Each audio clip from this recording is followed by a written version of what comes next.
যখন আল্লাহর শরীয়ত যারা মানে তাদেরকে আপনি অপমানজনক বক্তব্য বলবেন, এর অর্থ হচ্ছে আপনার আল্লাহর শরীয়তের বিরুদ্ধে অবস্থান নিলেন।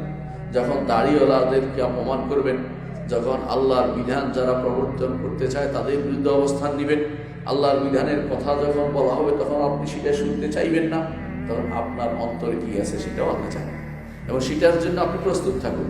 কবরে যাওয়ার সময় আল্লাহর মিল্লাতে রাসূলুল্লাহ আপনাকে দেওয়া হচ্ছে না, আল্লাহর মিল্লাতে ইহুদ ওয়ান নাসারা আপনি কবরে যাবেন।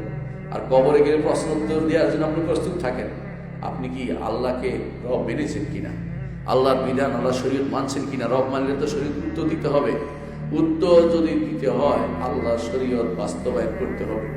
আপনার বিশ্বাস আছে কিনা আমি জানি না, বেশিরভাগ মানুষই কি বিশ্বাস করে কবরের পরে প্রশ্ন উত্তর দিতে হবে। এই প্রশ্নের উত্তর যদি বিশ্বাস থাকে তাহলে অন্যায়টা করতে পারে না।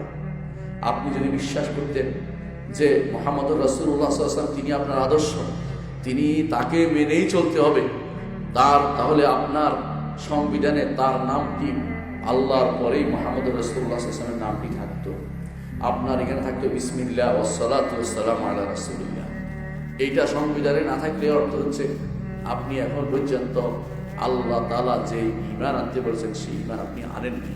আপনি তৌফিক চেয়েছেন, মিল করতে চেয়েছেন, বিভিন্ন খান থেকে ধার করে একটা বানাতে চেয়েছেন। আপনি বানাতে চেয়েছেন ইয়াসা, আপনি চেঙ্গিস খানের নীতি অনুসরণ করে চলেছেন।